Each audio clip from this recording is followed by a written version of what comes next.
Welcome to the shed. Yeah. Shit. Okay, so today I'm excited to introduce you to a guest called Reed Amber with over a decade of experience in the adult industry. Reed has a unique perspective in the porn industry, both behind the camera and in front of the camera. Also is the co-founder of ComeCurious and the host of the award-winning Fucks Given podcast. Oh, so nice. Yes. Reed has reached millions of listeners and has become a respected sex educator and presenter. Beyond her work in media, Reed is also an advocate for sex workers' rights and is dedicated to promoting ethical standards and a high level of duty of care in the often misunderstood porn industry. So that was beautifully said. Thank you. I am very impressed. Applaud. Nice work, I don't have a soundbite for applauding, but yay. Just YouTube it. Welcome to the shed. Thank you. Thanks for having me on. This has been a long time coming. We've been talking for a while about this. Yes, indeed. How did we meet? I think, how did we get talking? Fuck, I must have been Instagram. Yeah. Right? No, I think it was Hinge. Was it Hinge? Oh, no way. Yeah. Oh, we didn't go anywhere from that. Yeah. Obviously, this is the first day we're meeting. Yeah. But what I find with Hinge, it's like one of those things, where you talk to a few and it's become Instagram. Yeah. People are like, oh, I've got so many likes, or I've got... Funnily enough, you said that. I matched with someone on Field recently. Yeah. I did say it wasn't going to go any further, but then they were like, we're recording a TV documentary about sex workers and Dubai. Like, do you want to talk to us? And so I've had like a meeting with them. Like, what is like dating apps is now the new word. It's like the new LinkedIn. Yeah. I mean, if the algorithm works in the same way to find people of interest, it's going to find them in any way. Yes. Yeah. I don't know if Field has that though. No, I haven't been on Field. I deleted my account on Hinge. So Field's my favourite, but mainly because it's full of creatives and you can just be so honest about your kinks on there. Yeah. That's why I like it. I've literally just like put it all out there. Yeah. Everything that I want, everything that I'm into, and people are just super honest and accepting. Very kink friendly app. Hinge is a bit more. Yeah, What's the word? I got a warning from Hinge. I got banned from Tinder for being too honest about what I wanted sexually, and I got a warning from Hinge because I wrote FWB on there, friends with benefits. Yeah. And I got a warning being like, Hinge is designed for long-lasting relationships. And I was in a relationship at the time, but we were looking for a third. Yeah, okay. And I was just like, are you shaming me? I don't understand. So anyway, I put them on blast on Twitter, and now I've seen they've got a non-monogamy setting on Hinge. Yeah, so. I mean, it is broadening. I mean, even health-wise, no disagreements with anyone vaccinated or non-vaccinated. But the way they phrase it is quite different on Hinge. It's vaccinated or not yet vaccinated. Yeah. And that I find funny because it's like, why not yet? Why not yet vaccinated? Yeah, I still get a bit confused why people put that on their dating. It's almost like a badge of honor. It's another group. Yeah, it's the amount of times we like I see, being tribes, yo. Yeah, the tribe thing. Like I'm triple vaxxed. Yeah. Okay. Nice. I mean, it's the point of putting something that's your health into a dating app that I find a bit funny. Yeah. It's almost, I don't know, because vaccination was such a divide, I think it's a dangerous thing to put on a dating app. But then maybe it's really important to some people. It's a train of thought. Yeah. It tells you a lot about a person, where they think and how they think in that sense, for them to put that, I think. Yeah, it does. I suppose it's like if you're a leftist or a righty. Yeah. The amount of times I see like no Tories, no TERFs, no swerves, which I wholeheartely agree with, but there's something really dangerous about putting something so negative on a dating profile. Yeah, because then all of a sudden people are they're either going to come with negative straight afterwards, because positive breeds positive and negative breeds positive, but they both need each other, light and dark, yo. So... I mean, maybe you can help me with this. On my dating profile, and this is a problem that's happening with Field, there are so many men seeking women, and the women on there are being inundated. So I was like, do I put in something that stops the amount of attention that my profile gets. Like, I'm already so out there anyway. You know, I'm like, I'm a sex worker. If you don't like my lifestyle, then just don't fucking like me. I mean, I don't say it quite like that. But do I write something like, oh, I don't want this, I don't want that? It just, I don't know, because I don't like reading it on other people's profiles. I just think of negativity. I just think of like, oh, you're bitter. You're not like a positive, happy person. No. I mean, it's tricky. It's tricky to know. You see yourself in your own perspective. Someone else sees the you in their perspective. So it's very tricky also in a 2D form for someone to gravitate to who you are. It's always on the meeting point. I hate the, let's fucking talk for a week. You know, let's not.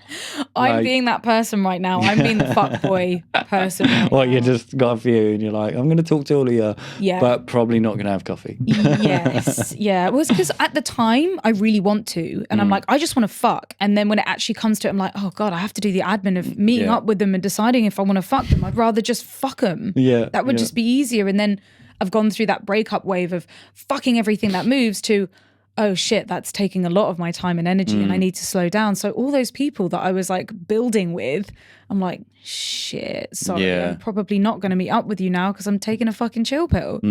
Is that, do you think after, like in the car, we was obviously talking about breakups, and do you think that is a sort of a way of you getting out of reality that you go after? Is it something that you've done every time after a breakup? Because for me, I don't do that. I don't want to be involved anywhere. Yeah, I think that's pretty healthy. Yeah, I think you're doing it right. You need yourself to heal, you know. Yeah, well, you're looking inward and you're processing the breakup. Yeah. I'm the opposite. I go, that means I get to fuck everything that moves. Distraction, I'm free again. Yeah, like extreme, hardcore intimacy, fleeting intimacy, and then I put up these walls where I'm like, okay, we'll fuck, have really intense sex, and I'd be like, I'm sorry, you can't stay over. Is it okay if you go home? And then after they leave, I burst into tears and I'm like, oh, I'm lonely. And then that's when they're damaged as well. Yes, exactly. So it rolls from one off to the other. Yeah.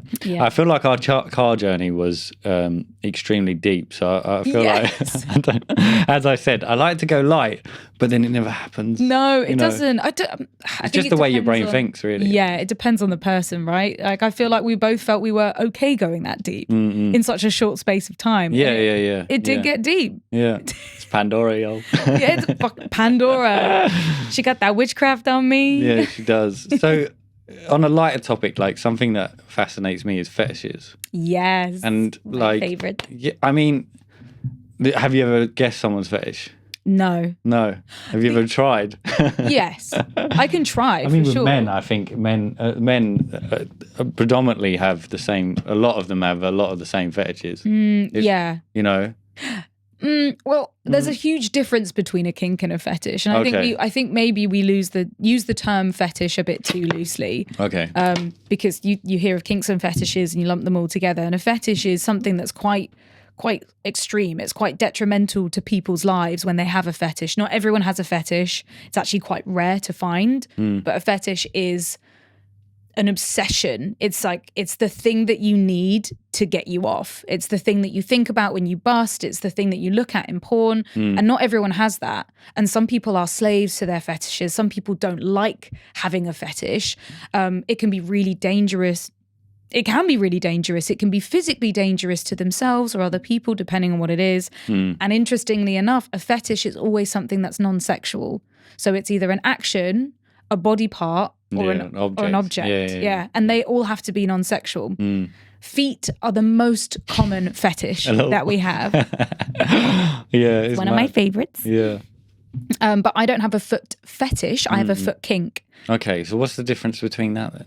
So a kink is just an uncommon, uncommon turn on. So it's just something that's out of the norm. It's not, it's spanking, I get the choking, name now. Hair pulling. You can have a kink for feet, but a kink is something that you could take or leave. Like maybe you're really into it, sure, but you might get a partner who's not that into it, so you don't really need it. You can. This is where it gets really confusing because there's huge grey areas around kinks and fetishes and the way that our mind works, because I didn't know I had a fetish until I was like 30. I used to just think, oh yeah, I just have this thing that I'm really into. I have a tickle fetish. Yeah. And it's taken me a long time Yeah. to actually verbalize and accept that because I repressed it. So also, laughing is quite different to feeling aroused in a certain way. It's not for me. Yeah. No, I mean, generally speaking. Yeah, laughing is a very happy feeling, and I guess laughter is a part of it. But I have to admit, tickling is not for everyone, and a lot of people do not like it, and I do not condone any non-consensual tickling of any kind. For me, that's like watching something horrific happening. I can't handle it. It's not okay. Yeah. And it's, because of the way you feel when that happens. Yes, I would say so. But also I feel like it's still an invasion of privacy and personal space. And I think a lot of people get away with it because it's so innocent, you know, when sometimes it really isn't. It's traumatized a lot of people. Yeah. A lot of people. There's some bad ticklers out there. I'm sorry. Stop it, that will turn me on. Oh, but you're right, there are. Yeah. And it's all about, like, we're only just really in the last few years learning about consent and boundaries. And I think that, you know, it's a huge, it's still complicated and confusing. Yeah.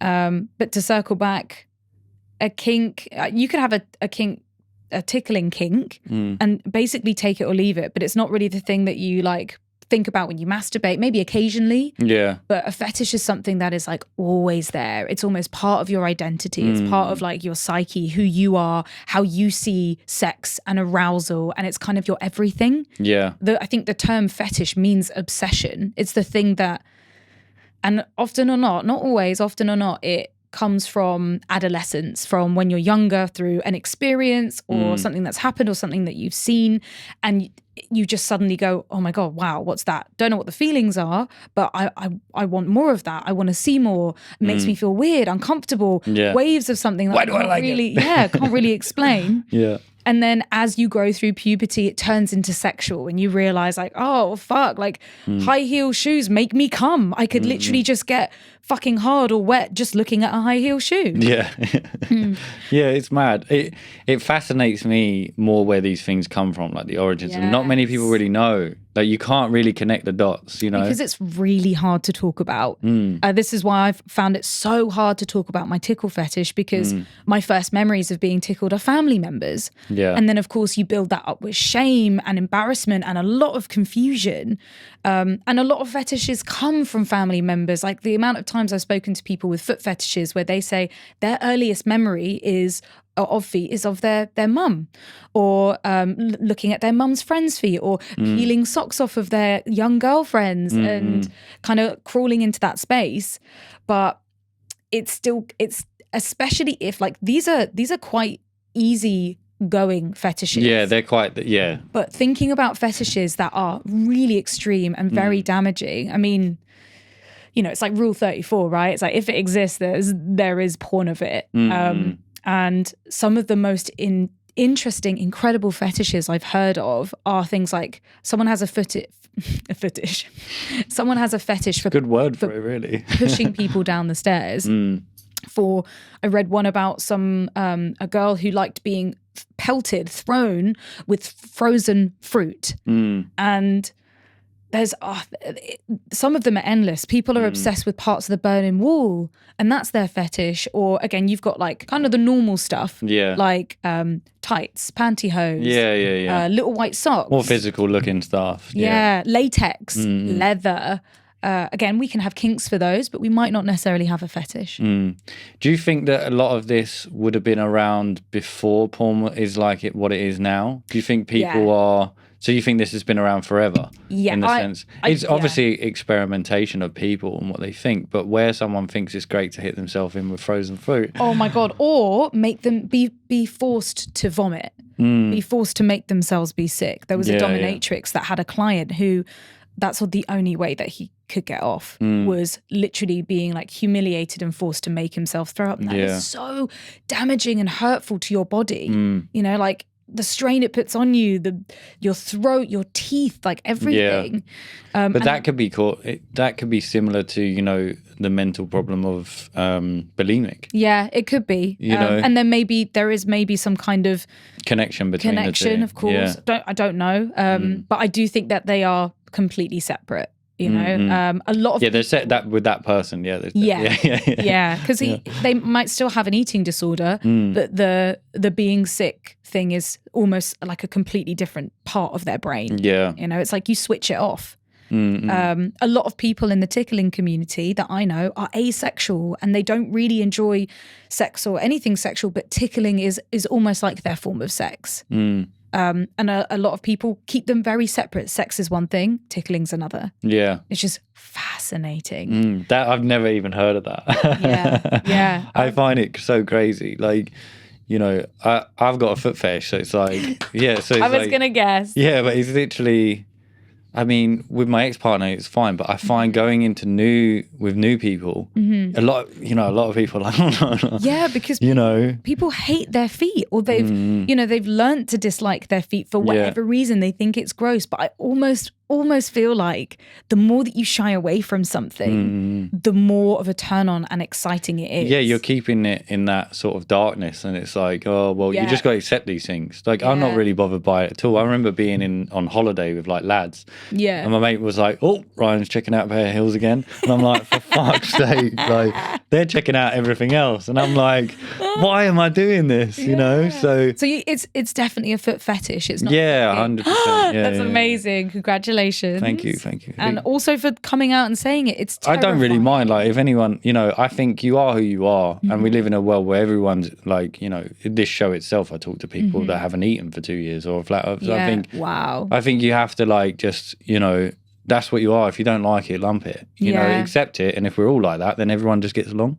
Well, I mean, that's been my biggest transition, was realizing that the way that I am, the way I talk about sex, and me hiding my tickle fetish meant that I wasn't fully accepting myself as much as I thought I was. So it wasn't until I finally started talking about it and saying it outright and putting it on my dating app profiles that I truly felt like I was accepting myself. It was a long journey. It took years, but I'm here now, and I couldn't even say tickle. I literally couldn't get the words out of my mouth before like crumbling. I'd be like, you know, the T word, that would be what I'd say. But I think it's fascinating, but it also can be really complicated if you're with someone that isn't into that stuff. You're constantly feeling unsatisfied. And it's tricky as well, because like what I said, it is something that is more with humor to most people from the outside view. So with feet, it is a bit like, you know, like feet now is probably one of the most fucking searched things on porn. You know, it's it's like, it's up there. So where do you think that is for men? Like, what is your sort of knowledge on why people would have a foot fetish, or is it very different in many cases? So I read somewhere why did I why me I read somewhere that men have fetishes, are more likely to have a fetish because men's arousal works on visuals, and women's, generally speaking, works on like the mental side of things, the mind side of things. So a fetish is very visual based. If you have a fetish, you'll know that you could just look at a picture of that and get turned on. You know, you could just masturbate over a picture of feet, or I could just masturbate over a picture of somebody getting tickled. And I do all the time.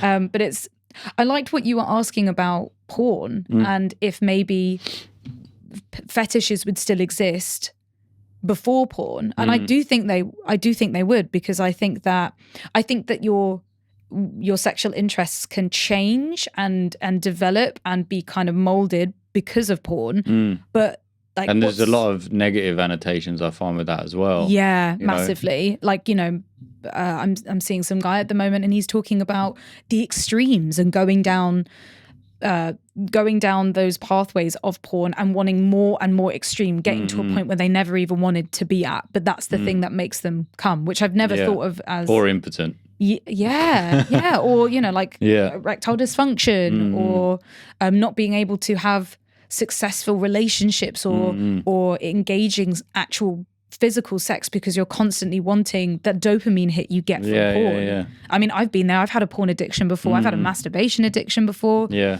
Addictive personality. No, I've had a porn addiction as well. I haven't Yeah. watched porn in a very long time now. Yeah. So, and for me, it taught me a lot more.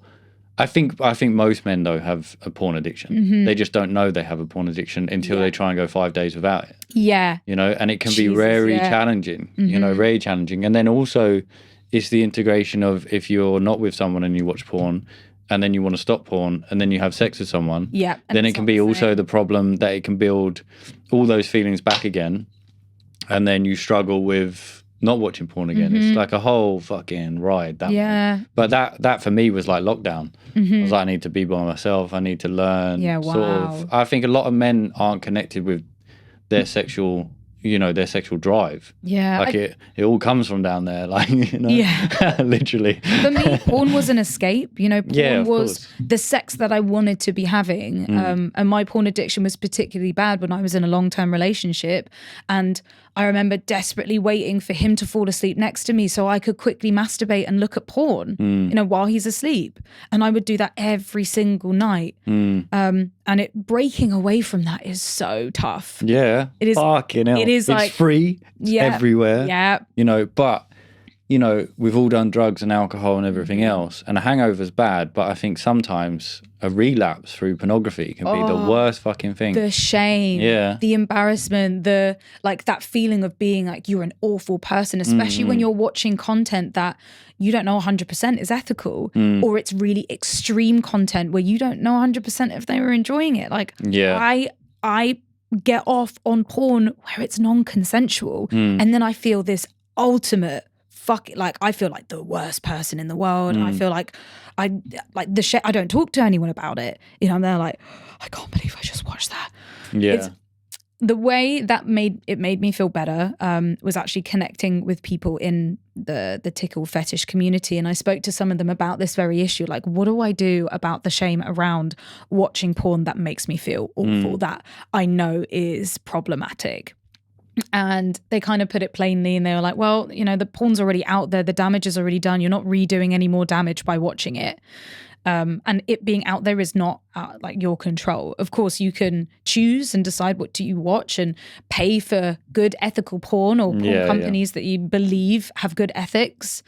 But you can't beat yourself up about something like that. It's like, yes, you can recognize that it was problematic, but also what can you do about it? What's scary though is what about the people that can't recognize that? Yeah. And if they watch that for 10 years, and then it's what's going on with the psyche. So for me, it's like, there definitely needs to be an ethical side of it, because you're not going to get rid of that industry at all. It's not going anywhere, but it does need a change in the way that it's affecting people's psyche, I think. Oh my God. Porn inherently isn't bad. It's not a bad thing, but what is bad is everything around it, is the way that porn is portrayed, is the way that we see it, how accessible it is, how we as well will see a porn video and they have the interview before and the interview after, and then we just skip all that. Yeah, you don't care about the person. Of course not, because we just want to go to bust. We don't want to fucking watch everything and watch the intro and watch them having a really cute chat together and talking about what their limits are, what their safety is, their safe words are. So when it actually comes to watching it, we are just seeing. And especially kids are watching porn where it's just not real. No. And before they've even had a kiss. Yeah, before they've even had a kiss. Yeah.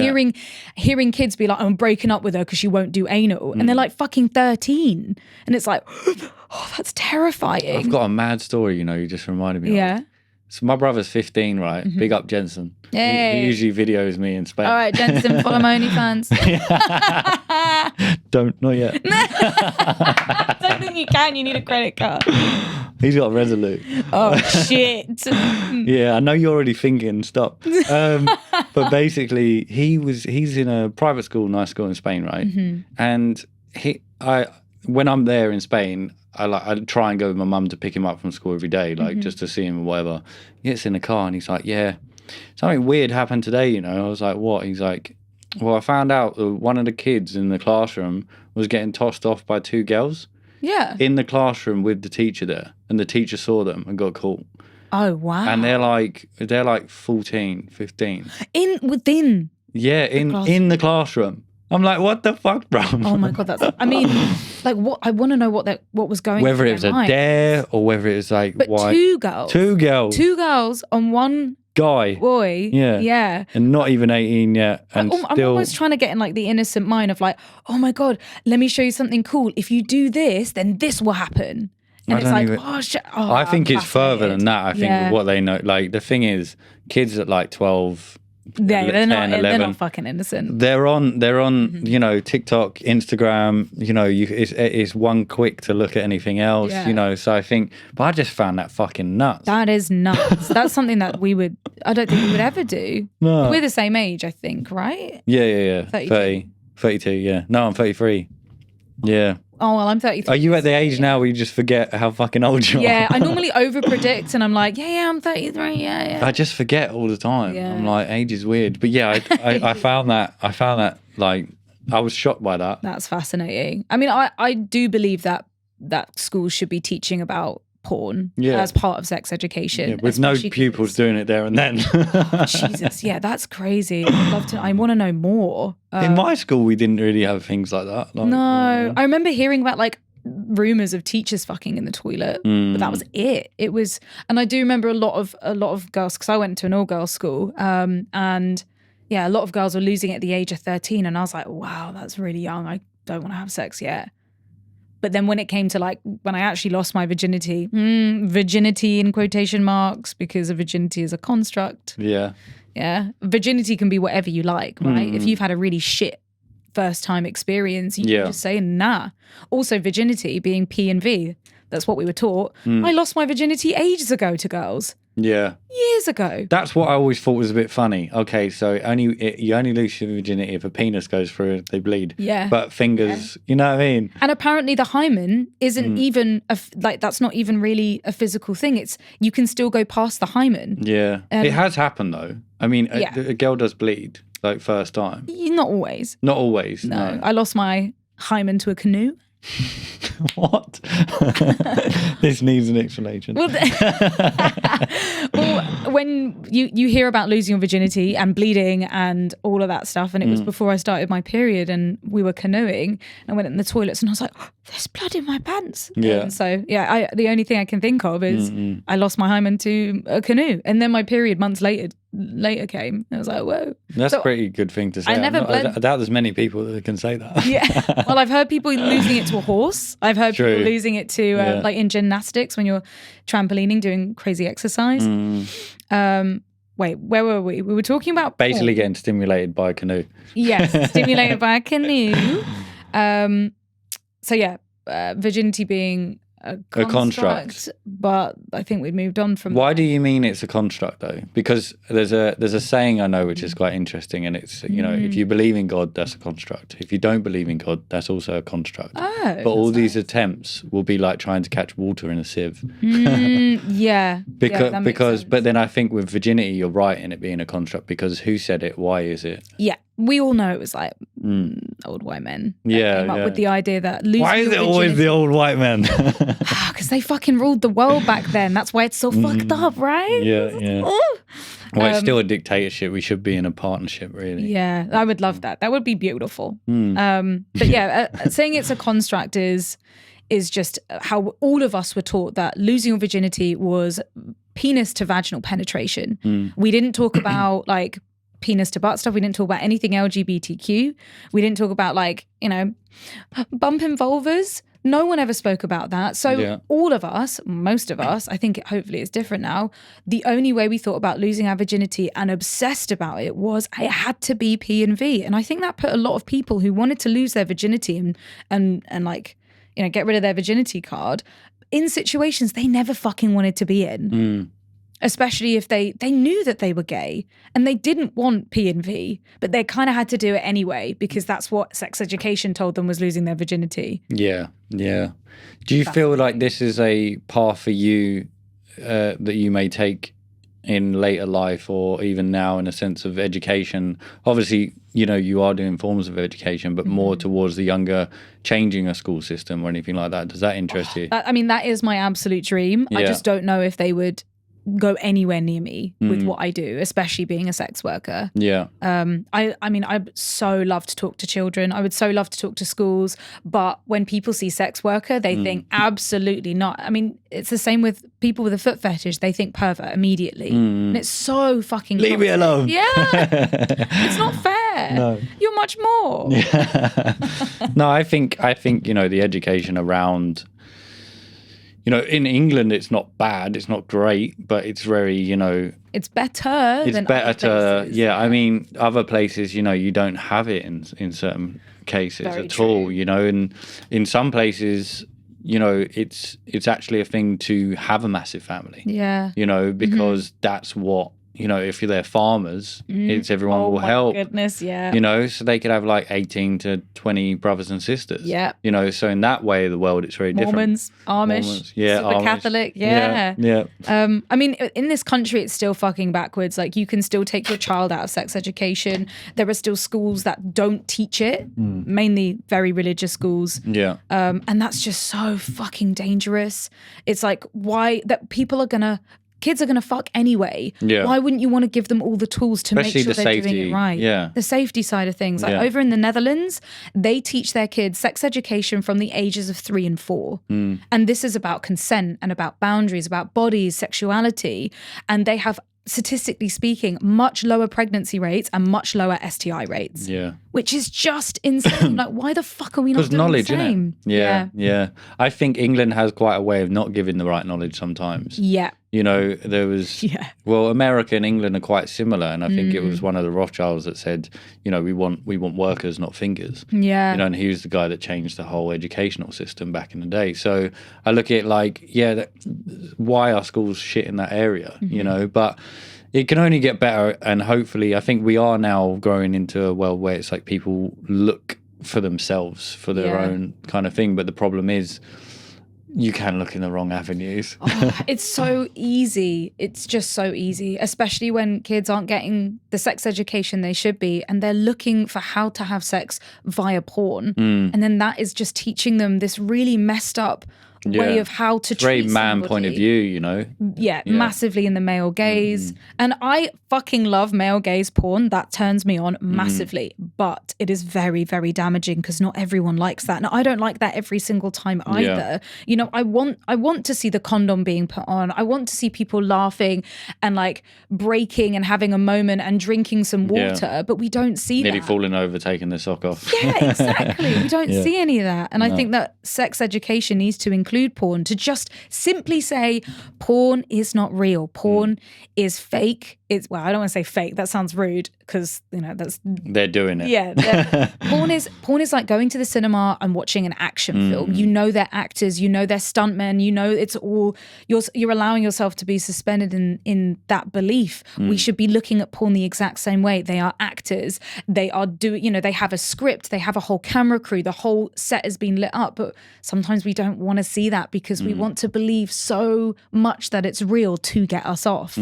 But at the same time, the difference is, all right, some cinemas you could go and, do one. Yeah. But the difference is, I think, between a film's not real and porn can become quite an attachment to males or females is because of the arousal side. Yeah. Because when you do that in the real world, it's quite a chemical, connection. And how vulnerable it is. Yeah, exactly. You're watching people do the most intimate things that you wouldn't even imagine seeing in real life. Yeah. And the only time you do that is when you're with someone that you've most of the time feel really comfortable with and open with, and you're watching that in porn, so you want to believe that it's so real, and it's just so damaging. It's just so toxic. Like I think that porn should come with a beginning bit, the interview, and an after bit, just so we can see them, we can choose to watch them or not, but then kids could at least check it out when they're first learning about porn. Yeah. Like, they're having a conversation about sex beforehand. They're talking about what they do and don't like. Okay, that sounds pretty normal. Let's do that when I get my first girlfriend. Yeah, no, for sure. Can you tell if you're being intimate with someone, can you tell if they're heavily into porn or not? No. No. And not like from physical. It's the same. Like I can't tell if somebody has a fetish or not. They don't do anything different.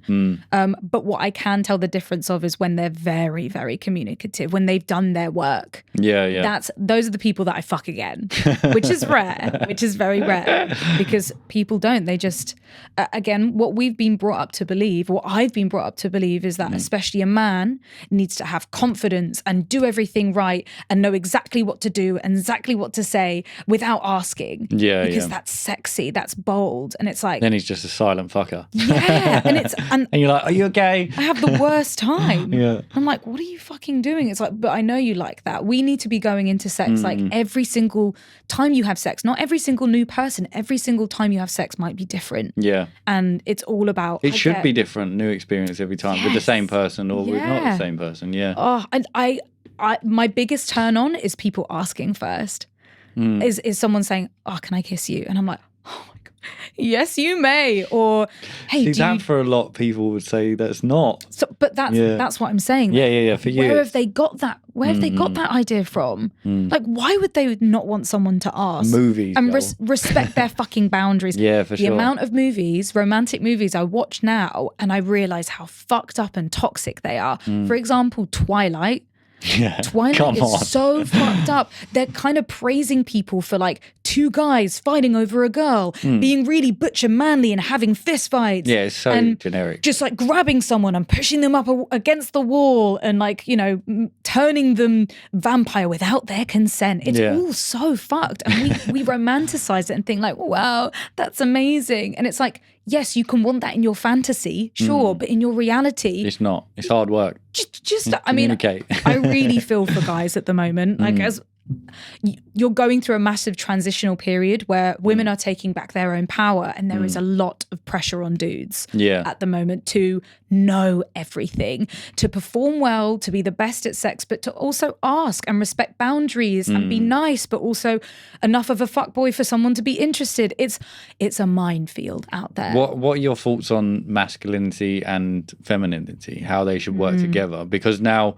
masculinity literally will just have that word at the front, toxic. Yeah. You know, so we get branded very well in that. And I went into, I don't want to say where I was because people might know. I went into a place where you get a tan. Oh yeah, all right. But ages ago, this is natural. But basically, there's nothing wrong with natural and not natural. I think it's just that you're going into a capsule that burns you. Yeah, but some people need it for mental health purposes. But I was in there and there was an elderly woman and she was talking about another male, and then she said something like, "Oh well, you know, he's a man." You know, and that to me, you know, it's like you can't paint us all with the same fucking brush, you know? And we have to be careful not to say not all men because but that's a main thing that's said, all men. Yeah. Sorry to cut you short. It's dangerous on both sides. I think that I think the language is skewed. I think a lot of what people are trying to say and saying, oh, but he's a man, is coming from a place of hurt where they have been negatively affected by a man. Of course, yeah. Which I would believe is probably not just most women, but most people. And statistically speaking, women do not do the same. LGBTQ people do not do the same. Not always. I'm not sticking up for everyone. Yeah. We don't know everyone. The best way I can describe the not all men situation is, yes, you're right, it is not all men. But if you think you're a nice man or a good man, it doesn't mean to say that your presence alone might still make someone feel uncomfortable because of the previous trauma that they've had. And most people have gone through trauma. I've gone through multiple amounts of trauma because of men, never with women. Yeah. So it's this, you're right, I think it's really dangerous to tarnish everyone with the same brush. I think it's the individual's responsibility to heal themselves from whoever did that to them and then not carry that burden to the next person who's done nothing to them. Yeah. You know? I have not yet experienced a man that hasn't done something that shouldn't have happened. Yeah. And you're right. And it is my responsibility to work myself through that, but I have yet to be proven wrong. Yeah. And it just can make people feel so uncomfortable. I mean, just look at porn. Yeah. There's rarely a porn film that you will ever see where you go, oh shit, that woman did something that pushed the boundaries of that guy, and that's not okay. No. It is only ever the other way around. Of course, there will be some videos out there where there is very clearly non-consensual stuff happening to a dude from a girl. Yeah. But rare. Very, very rare. Yeah, and it's yeah. unfortunate. And I'm not saying that it's an individual's fault either. It's the education and the upbringing that you've had, that men have had, that has formed them into acting that way, into thinking that way was the right way. Yeah. No one ever, most people don't do things maliciously, but it's like we're adults now and we need to take it upon ourselves to learn how to be with a person, another person, with respect, especially in an intimate situation like sex. And I think that the thing is with porn that I disagree with in a sense is it's not an educational process. Yeah. It's in the wrong direction. And for kids, you know, there's no warning in school, you know, you watch this isn't how you do it in real life. This is fantasy. So the problem with it is that if someone's 12 to 18 and they're watching it and then they have their first sexual experience, they're going to act like what they saw. Absolutely. Because they've made a connection to what arouses them then. So they're going to see the person as an object more. Yeah. How many of us have fucked a girl, not even asked her, but started choking? Started choking her out or pulling her hair or like fucking her so motherfucking hard. I mean, I love the hard fucking. There's nothing wrong with that. Yeah. But like we assume that's what women want. That's what we want even. I don't think men think about what they actually want. They see what they like in porn. They see what they want to wank off to. But those are two very different things in real life. Until they take it away a bit. Yeah. But until you know, the longest I went with nothing, right? Monk mode was 56 days. I was like... You must have been hallucinating by then. No, you know what? I've probably felt the best I've ever felt in my entire life. Wow. I felt like I was glowing, you know? I felt like so... How's it like... Everything was enhanced. Like I felt very strong in myself. Like obviously testosterone does really build up a man. You know, if you hold for 8 days, you'll peak in the sense of it peaks and it stays at that kind of level. Yeah. But testosterone is a real thing with men in the sense of it makes them feel good. Or if you're low in testosterone, you know, the shit that comes out of us makes babies. Yeah. So you get rid of that constantly. You're losing iron, you're losing zinc, you're losing magnesium. So these are all parts where guys that are just endlessly doing that, why do I feel so tired? Yeah. Why do I feel unmotivated? Not only the endless hour-long scrolling wanks that you have. Trying to find it. Or like the fucking cokey wanks that you have at the end of the night. You're talking about the worst ones. Yeah, those are like the deep shame ones of just, I've fucking been there. Yeah, I've done it all. I mean, I've been there. And it's like, you have to be there to find out you don't want to be there. Yeah, yes, exactly. You have to hit rock bottom. But that is interesting what you're saying about, you know, doing that sort of cull, that break of, I suppose it's like for any addiction, for anything that you're relying on, depending on the thing that you look forward to, that you're repeating over and over again, that it is so valuable taking a break from that because it does change your body. You get so reliant and dependent. Yeah, better. But I mean, 50 days is an incredible amount of time. Did you notice any differences at the end of it, like when it came to my sex? ex swooped in and it all went wrong again. Oh, wasn't her fault, you know. Just also I find that in a relationship, like, you know, like tantric sex, things like that, I've had a lot of times where you have like, you know, a one night stand or whatever, and it can be the point of, you know, I don't want to come in that sense. So you're trying to hold your energy in that way. But it doesn't mean I'm not enjoying it. It just means I don't need to climax in the same way that everyone else has climaxed to you in that sense. Yes. So, and a lot of time that will piss off the person. And it's like, it's not you, it's not your fault. Like I'm not, you know what I mean? But then other times I'm like, fuck it, I'm in the moment. Like just live and then, you know, just burst. Deal the consequences. Do that thing. But it's good to understand, like, you know, you don't want to be the 2-minute guy. Like you want to last, you know, take some breaks, you know, have some water, eat some fruit, have some melon, you know, like, you know, treat it more as a whole experience rather than the problem I see with porn. It's that very much, right, 5 minutes, bang, you know, I'm done, I'm out. God, so we should really be learning to enjoy our porn sessions. You know, it should be self-care. It should be, right, tonight I'm going to have a wank session. I'm going to get up some porn videos. I'm going to really experience and explore my body and connect with my body body. I do the same. Like I play with my boobs, I play with my nipples, I stroke myself. I'm getting in that headspace of like, like I love my body, I enjoy my body. Yeah. And I don't think women do that enough, and especially men. Men do not. It's almost do that. like this shame wank. There ain't no candle going on in that room. Get it over and done with. Unless you're in like an endless scroll. But it's about, I mean, I understand edging is great. I love edging, but it's about changing your perspective around it. You're not edging to find the right video to bust to, and then you're disappointed when it wasn't that great. Yeah. You're edging, and I mean, the best thing you can do is masturbate without any porn, and really that's the best thing. Feel your body, and as you said, breath work, do breathing, visualizing pleasure through your body. I mean, a lot of us will visualize porn, especially if you have a fetish. Sometimes you just can't bust without thinking about the fetish. But yeah, I want to try and connect with men's pleasure, because we don't do that enough. We talk about female pleasure a lot. Men don't talk about it enough. They're not connected with it enough. You haven't been encouraged to. Women at the moment are. It's like, take your pleasure for your own. But men, the amount of times I'll fuck someone, I mean, I said, the amount of times I'll be intimate with someone and I'll be like, do you like your nipples being played with? And they're like, oh, I don't know. And I'm like, what do you mean you don't know? Do you like your toes being sucked? Do you like your balls being licked? You know, all of these things. And they're like, no one's ever asked them before. You know, it's like men should, let me rephrase.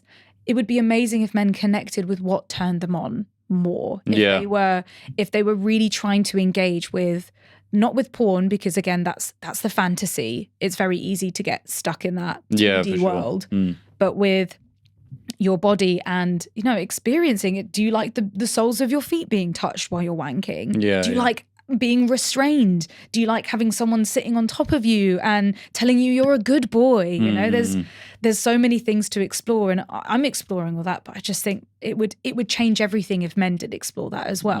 Be way more connected to sex. I think as well, it's the connection between the energy you hold within your body as well. So like when you do withstand like semen retention, you know, when you do hold on to that energy, it's fucking nuts. Because you're just like, you know, but 10 days of anything, you change your psyche, you know, and, you know, and also it's like out of mind, out of sight. If you're not putting yourself into endlessly scrolling, you're not, you know, teasing yourself in any kind of way, you know. But then when it comes to like that energy and holding it, that's what I think is so complex for a male to understand. You know, because then you just have porn or sex, right? You know, if you're lucky enough, sex is around the corner, or if not, you have a girlfriend or a couple or whatever. But porn is literally anywhere. I think this is why sex toys are so important, because sex toys kind of help you get more connected with your body. You know, like homework for everyone listening to this: put your porn down for one night. Make sure you have a self-care night where you do masturbate, and you masturbate in the way that you want to, and using toys, whether that's like external, like cock sleeves or butt stuff. Anything like that can help you engage and focus with your body. And that can just be like so magical. You know, tease yourself, edge yourself, really feel yourself, feel that you're sexy, feel that you're a beautiful human being, get yourself comfy, and then, come back to me and tell me how good that orgasm is, you know? Well, that's what I feel. It's like to connect with the body. And you said it yourself, you know, you'll imagine porn, or, you know, the idea is it's hard to just feel the sensation. To keep the thoughts and everything out of your body, you know, and that's what I think, out of your mind, and that's why I think it's quite tricky. But you fascinate me, and just it's hard to find people that will talk about such a taboo so openly. It is though, you know, and that just opens up the avenue for more people, because then people will hear this and they'll go, oh, I heard this. You know, Ryan's brother. I heard this pod, you know, and obviously the pods you do as well, it really opens up the avenue. So it's great. Thank you. I try to, because sex is still not talked about enough. There's still a lot of stigma. There's still a lot of shame, a lot of like just like disgust around it. And we are getting better as a society to talk about sex more. Back 9 years ago when we started the YouTube channel, that got hardly any attention, but it exploded because nobody was talking about it back then. And I think that now I feel comfortable talking about sex, I want to talk about more taboo subjects, the stuff that really makes people feel uncomfortable, because if you're not running towards the things that make you uncomfortable, you're not growing as a person. And I just, it's fascinating. All of you're it, running away from them. Or distracting yourself. We're all very fucking good at doing. Yeah, of course. Yeah. So you also worked in directing. Yes. When was that stage? So I am an educational ethical porn director with my creative partner Florence. So we have, to start from the beginning, we started a YouTube channel talking about sex, and that turned into the podcast. And during that time, we got involved with a company called Erica Lust X Confessions, and we created a series with them for educational ethical porn, which is kind of like I don't know what it's called, like a discombobulated porn set with a white background. It was kind of a bit like a science show where two people were doing something. Like our first video was tips and tricks for sucking dicks, where the cis female would suck the dick of the cis male, and as they went along, both Florence and I would pop up and be like, give tips to them. On how to have a successful or how to have a more connected blowjob. So it's not just about like fucking gagging all over the place. Nothing wrong with that. But that's thanks for the example. That's really fucking hard to do. I can't fucking do it. I can't throat fuck to save my life. I'm just there like, oh. So teaching people that you can ask questions, you know, do you like your balls being played with while I suck your dick? It's kind of just like building that confidence, but also turning you on at the same time. Oh, don't forget to circle the tongue around the head. Some people really like that. Ask them if they like their nipples being played with. Ask them how hard they like it, what consistency they like it. When it looks like they're about to come, and again, communication is so important during any kind of intimacy. But communication doesn't have to be verbal. It doesn't have to be like, I like this. No, I don't like this. It can be just looking at a person's body language, at the way that they're breathing, at the way that their eyes are. If we were giving the example, if you see the person that looks like they're shaking, they're tensing up, it looks like they're in ecstasy, then keep consistent. Do the thing that you've been doing for a long time and keep doing it. Don't change up the pattern, and then hopefully they bust. And also give them a kiss after and a cuddle. And we wanted to make sure we portrayed that in porn films. And we also did tips and tricks for licking clits as well. And we that I think is a good one. Because I even need to know. I'm a woman and I still find it really hard to eat out a girl. It's everyone's different as well. So it's not as easy as like everyone likes it so fucking different. And that's okay, and that's exciting. I think you can be successful in the bedroom if you're eager to learn. If you're eager to learn outside of the bedroom and like do your research and look at articles and listen to podcasts about sex. And also when you're in the room with that person, ask them before sex. Ask them, what they like, what do they like, what are their interests, how do they like it. Communication is key. Get an idea. Ask them about it during. Is that okay? Do you like it that fast? How does that feel for you? These are very, very fucking attractive questions for women. I think if a woman or if a person is turned off by those questions, that might be a red flag because they might not be recognizing what is acceptable in the bedroom or not. That's what I like about what you did there with, demonstrating, oh, this is good, this isn't good. Because if you think about it, when you watch porn and you watch a male and a female, the male never fucking asks anything. No. I've never seen one porn video where he's asked, do you like that? Would you like to be in this position? It's so... How would you like to do that? Devastating. You would have so much better sex if you just had open communication. I almost guarantee you that most women, especially of our age, will appreciate that so much more. We don't do that when we're younger because we have this idea that we have to be the fucking best, and asking questions means that you don't know. And it's like, no, asking questions. I live in that world, so I don't know anything. But that's good. It's good, yeah. Recognizing realizing that you don't know and you want to learn. Yeah, exactly. There's nothing more sexy than someone being like, fingering me like, how is that?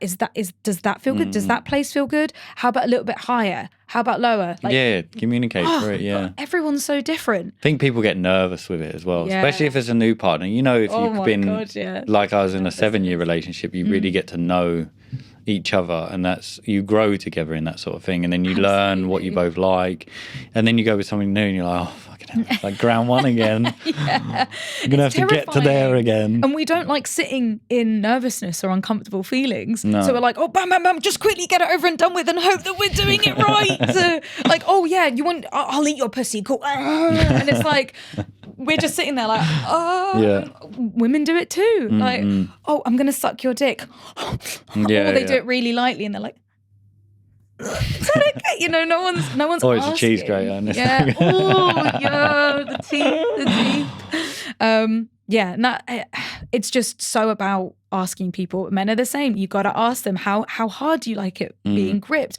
One of my favorite questions to ask guys is, how do you wank? Show me how you wank, how you get yourself off, because I can look at the way that their hand is, what pressure points they're using, their consistency, how hard they grip, how quickly they're moving up and down. Yeah. That's so insightful. But there's again, nothing worse when it's just you're like, are you down there? Yeah. It's but then some people like it. I've been with guys that like it so light. It's just like just fingertips, just a tickle. To be fair, you remind me of another story. Yeah. Basically, when I was younger, I think it was my first girlfriend. Yeah. And she had bad feet. So I think that's maybe why. Hold up. There's nothing. There's no such bad thing feet as to me. bad feet. To me, there wasn't. It wasn't the feet for you. Yeah. The same as there's no they such were thing knuckles as bad for toes. sex. No shaming here. Stop. I'm not shaming. She's definitely not listening. Still, it's not okay. But still, I apologize. But anyway, basically, she fell asleep while tossing me off. Whoa. And I just remembered it was like unclawing. Oh my God, the grip. Because she was quite tired. Yeah, I think she was proper asleep. And I was like, wow, this is not a good move. No. Bad sex stories can go on forever, I find. Absolutely. Again, trying to reframe the way we talk about bad sex. There is no such thing as bad sex. There's learning from it. Yeah. Yeah, cool. It's sex that isn't compatible. What might have been bad for us might be perfect for somebody else. Yeah, that connection's not right. But then it can be tricky where you have that connection where it's like, oh, the sex is great, but the only way you can have that connection is by talking. Yeah, true. Is by talking and looking deeply in someone's eyes.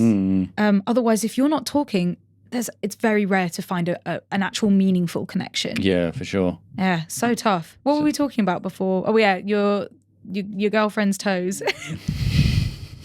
What about? Oh no. Yeah, you had mentioned the toes. Yeah, Right, it was just that point. Back in the room. So I always ask everyone a final question, and it's what is reality to you? Whoa, reality to me.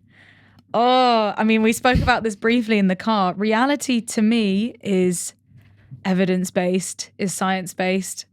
But it's what I can see and what I can feel and what I can hear. And my reality might be completely different to somebody else's.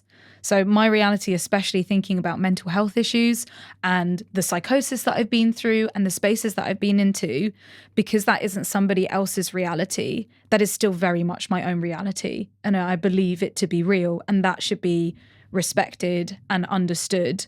And it's the same with anyone else. Their reality is their own. I feel like we have our own little universes within ourselves. Yeah, bubbles. And it's all in the mind, reality. And trying to tell somebody else that their reality is wrong is so damaging. For sure. Shouldn't happen. No. You just respect. You can just respect from a distance. Like, oh, it's cool you're into that and believe that, but that's not my thing. Yeah, no, completely. And then we go back to what we said before, it's each to their own, and rather than a dictatorship, it should be a partnership. Yes. It's got to be a partnership. I mean, I think, I don't want to go on to a big subject about like toxic feminism. But yeah, equality is so important. Yeah. I feel like a lot of my friends are trying to work on equality. Like I still can't stand it when people believe that the man needs to pay for everything. It's so dangerous. But if that's the way that they want to live their life and do dating and do do partnerships, then they can do that. Because again, a lot of men also feel like they have to pay that, yeah. And that's okay too. But yeah, it's got to be a partnership. I like equality. I love actual equality. Actual equality. If I come to your house, you come to mine, and we keep it motherfucking even. You know, if I pay for dinner one time, you pay for dinner another time. If I buy you a gift, you buy me a gift. You know, that kind of thing. I don't know why it's all money related, but if I do the dishes, you do the dishes. It's teamwork. Actually, unless you do agree with like some kind of compromise, like I will cook if you do the dishes. Yeah, for sure. Fucking hate doing the dishes. Yeah, they're not great. I hate it so much. I will cook every single time to not do the dishes. Yeah, true. Well, thank you so much for today. Yeah, it's been amazing with all the word vomit and the tangents and all the excitement. It's been really good. Thank you for having me on. No worries. It's I like what you're doing, and I think it's great to just be so good at talking about these things, which most people, you know, I haven't felt massively under pressure on this one, but I have felt like it's something where I've learned a lot from as well. And it's just nice to have a conversation where you're talking about these kind of taboos, so whoever's listening can sort of be like, they can learn from it. You know, I think that's what we're both doing in our lines of work. It's educating in our forms of what we know. And my idea is to get more people like you and everyone else that has different perspectives. Well, thank you for asking the questions, because I think that also is where it starts. It's like, yes, talking about it's great, but if you're not asking the right questions, how are you ever going to know? No. Yeah, the wrong man can have the right information. Man with an but not know how to use it. Man with an X. Man with an X. Woman's with an X. Have you got anything you want to shout out that's coming up or anything else? What's coming up? I mean, please check out our podcast, Fucks Given. We talk a lot about sex, as Florence and I. And the YouTube channel, so that's at ComeCurious, spelled COME, Curious. The podcast is Fucks Given. Did I say that already? And please follow me on social media. So my handle is ReedAmberX, that's REED, Amber X, and that's on everything. So includes Instagram's probably my main bag, but TikTok, oh God, it's just trying so hard, but it's so devastating. TikTok, Twitter's like where my naughty stuff is. And of course, that will direct you straight to both of my OnlyFans accounts. Motherfucker. I have one specifically for foot fetishes. The other one, which is more general, you know, tits, pussy. Sometimes I have like a dick sucking video on there. That you can buy separately. But yeah, just DM me if you want any customs as well. I do really fun shit. So if you want something weird, if there's always been that weird thing that really turns you on, I'm your gal. Get me on there. Get me to do a custom video for you. Recently, I had someone request for me to, in high heels, crush cigarette butts on the floor and wipe them on the floor so they would see the ash. Really? Yeah. They also asked me to lick the shit clean afterwards. I was like, wow, that was cool. Like, unfortunately I don't smoke, so I'd have to find someone to smoke it. Don't smoke anymore. Don't smoke anymore. No, that's an interesting one for sure. Well, great. Yeah. Thank you. Sorry that went off on a No, it's good. It's fine. It's fine. Same as me. We've done it the whole time in the car. Yes. Yeah, absolutely. Great. All right. Over and out. Thank you. Bye. Peace.